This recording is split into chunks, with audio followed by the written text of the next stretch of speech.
साथियों नमस्कार, कैसे हैं आप सब लोग। मजामा केम छो कसा आहिस।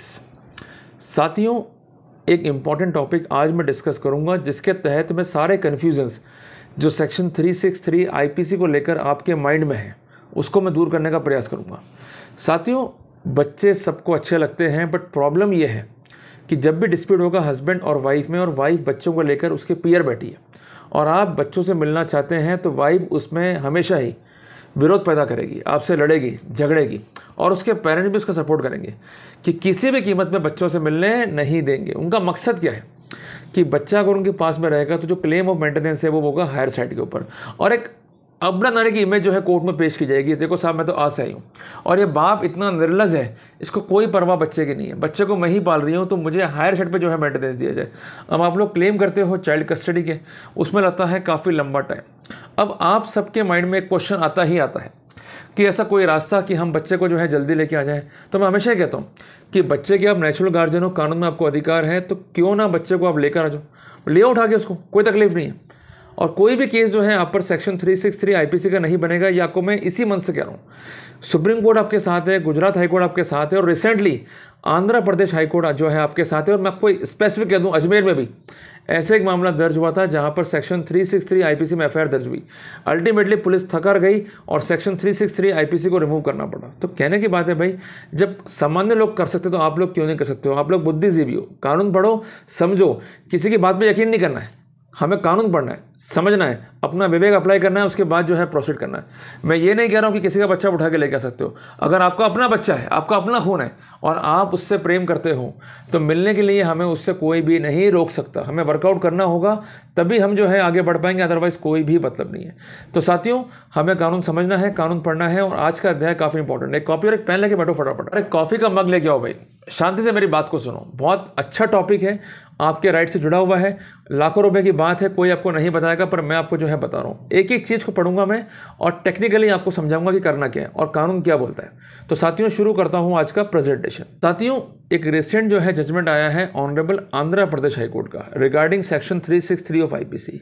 यहाँ पर मामला क्या था कि जो पिता है और उसके मित्र कह लीजिए या भाई कह लीजिए या जो उसके कंसेंट ब्रदर हैं, ये लोग जो है बच्चे को उठा के लिए और अल्टीमेटली माँ ने जो है एक एफआईआर कटा दी सेक्शन 363 और सेक्शन 34 आईपीसी में। साथियों, इस मामले में क्रिमिनल मिसलिनियस पिटीशन पेश हुई ऑनरेबल हाईकोर्ट में सेक्शन 482 सीआरपीसी के तहत।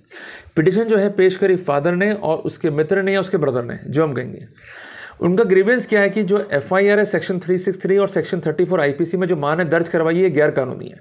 साथियों, इस मामले की फैक्ट्स क्या है उसको हमें समझना होगा कि एक एफआईआर जो है दर्ज कराई सेक्शन 363 आईपीसी में और मां का कहना यह है कि उसके दोनों बच्चों को पिता और उसके दोस्त जो है उठा के ले गए, जिस संबंध में जब ये रिपोर्ट पुलिस में आई तो एक क्राइम जो है दर्ज हुआ सेक्शन 363 और सेक्शन 34 आईपीसी के अंदर। यहाँ पर जब पिता जो है हाईकोर्ट में गया तो उसने 4 तर्क जो है रखे। सबसे पहला तर्क कि अगर मैं एलिगेशन को सही मान भी लेता हूँ, even though no case is made out under section 363 of IPC, उसका कहना यह कि बेसिकली सुन्नी मुस्लिम्स जो हैं ये लोग गवर्न है Sunni school of modern law से, और मदर जो है इंटाइटल्ड है to the custody of child up to a certain age, it means up to the 7 year of age. अगर मैं बात करता हूँ शिया की तो वहाँ पर 2 ईयर्स तक जो है ये प्रोटोकॉल जो है लागू होता है। तो कुल मिला के प्राइमरी और नेचुरल गार्जियन जो है बच्चे का उसका पिता है, और यही बात जो है लागू होती है हिंदू लॉज के अंदर भी कि 5 साल का बच्चा हो, चाहे 4 साल का हो, चाहे 3 साल का हो, चाहे 2 साल का हो, आप उसके नेचुरल गार्जियन हो up to a certain extend of age, that is 5 year. वहां तक जो है माँ कस्टडी को हेल्ड कर सकती है। अगर माँ का बिहेवियर इस तरह का है कि वो अनजस्ट बिहेवियर कर रही है, वो एडल्ट्रेस बिहेवियर कर रही है, तो कई बार ऐसा भी हुआ है कि बच्चा अगर 2 साल का भी है तो कस्टडी जो है पिता को अलाउ की गई है। ये एक डिफरेंट इशू है, पर मोटी मोटी बात ये है कि हमारी जो स्टडी कन्फाइंड है कि सेक्शन 363 आईपीसी बनेगा या नहीं बनेगा, उस पर हम लोग जो है काम कर रहे हैं।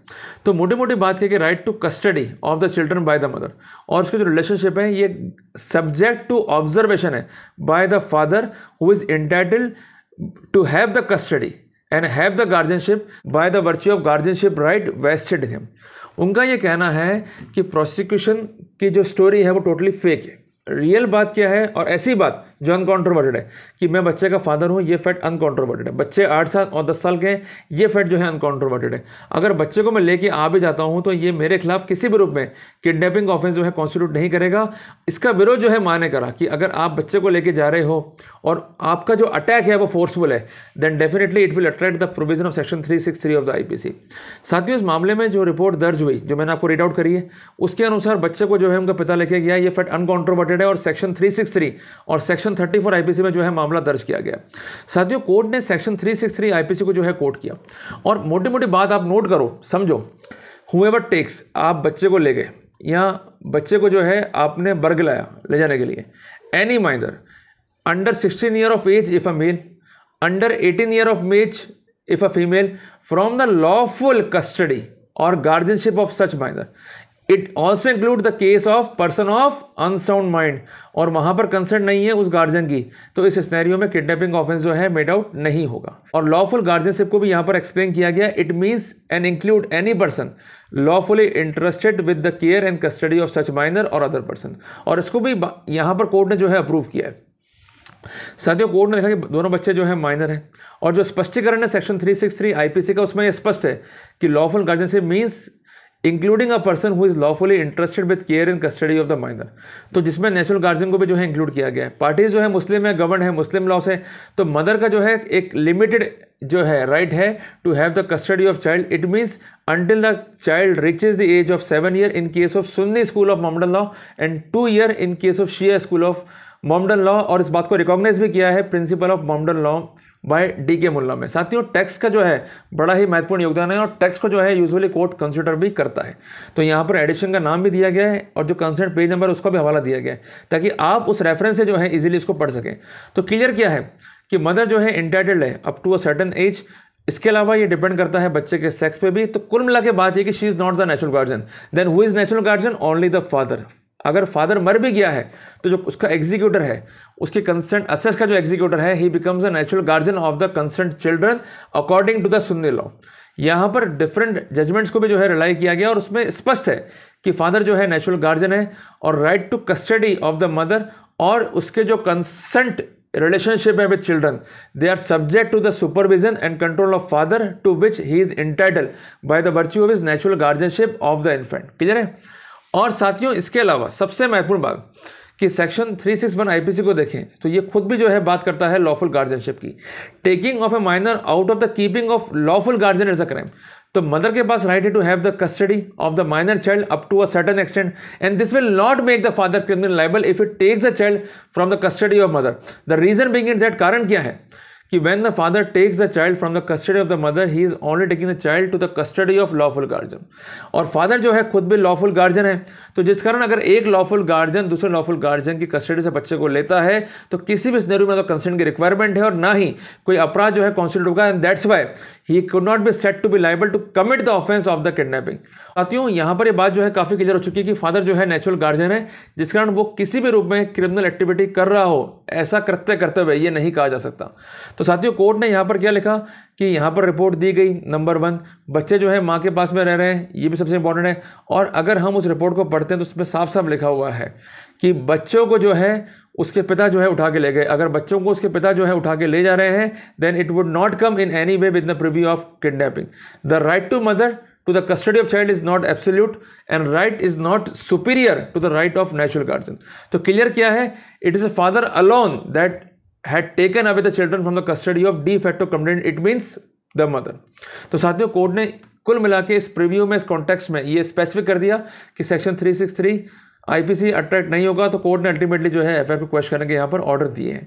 तो साथियों, कुल मिला के इंपॉर्टेंट जजमेंट है और आप सबको जानकर हैरानी होगी कि जो ये आसिफ अहमद है जिन्होंने इस केस को लड़ा, ये मेंस राइट फाइटर है मुझसे जुड़े में और लंबे टाइम तक इन्होंने जो है लड़ाई लड़ी है मेंस राइट के लिए। तो कुल मिला के जब मैंने इनसे मुलाकात की थी, मैंने इनको एक ही बात कही थी, अगर बच्चा लेके आना है तो उठा के ले आओ भाई, अगर आप कोर्ट के प्रोसीजर जाओगे it will take a very long time. तो उनको दिल में घबराहट थी कि मैं उठा के लाऊंगा तो दिक्कत हो जाएगी, मेरे पे केस बन जाएगा। मैंने कहा भाई अगर आप दूसरे का लेके आओगे तो केस तो बनेगा।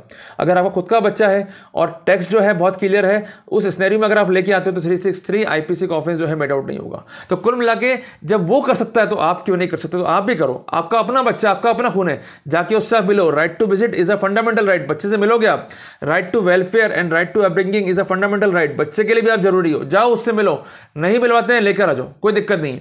और अगर आपको डर लगता है तो आपके पास राइट है हेबियस कॉर्पस का। इसके अलावा आप गार्जियनशिप एंड वार्ड में जो है केस फाइल कर सकते हो। अगर डिवोर्स केस पेंडिंग है तो वहां पर सेक्शन 26 HM एक्ट में अर्जी फाइल कर सकते हो। इनिशियल स्टेज पर जब आप मुकदमे कर रहे हो, do not claim the temporary custody, claim the visitation. बच्चे से मिलो, बच्चे पर जो है विश्वास दिलाओ, उसमें कॉन्फिडेंस दिलाओ कि yes I am the right person. तो वो राइट कोर्ट आपको जल्दी भी देगा, सफलता मिलने के चांसेस रहेंगे 100%। तो घबराना नहीं है, अपने राइट्स को इन्फोर्स करो, निश्चित तौर पर हम जीतेंगे। अभी कुछ लोग कहेंगे कि कुछ नहीं मिलता, कोर्ट में जो है जज लड़कियों के पक्ष में रहता है। भाई देखो, जज को क्या करना है क्या नहीं करना वो जज जाने, पर बेसिकली कुछ फॉर्मूलाज हैं, उसको एक्सेप्ट कर लो, उसके लाइट में आर्गुमेंट करो, निश्चित तौर पे आप सफल हो गए। ये मैं गारंटेड कह रहा हूं। भाई देखो, होता क्या कि हम जल्दबाजी करते हैं मांगने में। अगर आप मंदिर जा रहे हो तो पहली प्रार्थना क्या होती है कि साहब गाड़ी दे दो, दूसरी प्रार्थना साहब महल दे दो, तीसरी प्रार्थना साहब ये दे दो। अरे भैया तुम संबंध तो बनाओ, पहले ईश्वर से जुड़ना सीखो। पहले तुम एक बच्चे से रिलेशनशिप बनाओ, उसमें कॉन्फिडेंस दिलाओ कि यार मैं गलत नहीं हूं, तेरी माँ ने मेरे साथ जो है गलत व्यवहार किया है, अब मैं तेरा जो है भरण पोषण करूंगा, मैं तेरा वडील हूं, मैं तेरा पापा हूं, मैं तेरा बाबा हूं।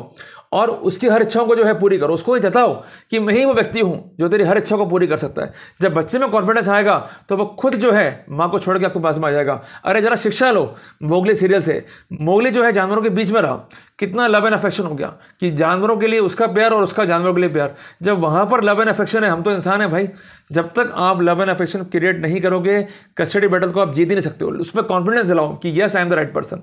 ओके, अभी बच्चा जो है रह रहा है माँ के पास में, उसके घर वालों के पास में, डेफिनेटली उस पर प्रेशर है। उसके वकील भड़काएंगे, उसकी माँ भड़काएगी, उसके जो घर वाले भड़काएंगे कि तुझे पापा का मुंह नहीं देना, पापा से तू दूर हो जाना, पापा देखो कोर्ट में बुलावे, तुम की तरफ देखना है मत। बेचारा बच्चा घबराया हुआ करे क्या? तो कुल मिला के उसमें कॉन्फिडेंस डेवलप करो, जितना हो सके उसको मिलो, विजिटिंग राइट्स को क्रिएट करवाओ। एक बार विजिटिंग राइट्स पक्का हो गया, कस्टडी क्लेम को आप जीत जाओगे। क्योंकि ऐसा कई जजमेंट्स में है कि बच्चे की इच्छा भी जो है जानना जरूरी है कि with which parent he is comfortable. तो मेरे भाई, राइट को पहचानो, अपने राइट्स को इन्फोर्स करो, निश्चित तौर पर हम जीतेंगे। साथियों, घबराने का नहीं है। मिलते हैं एक नए टॉपिक के साथ, तब तक के लिए जय हिंद, जय भारत।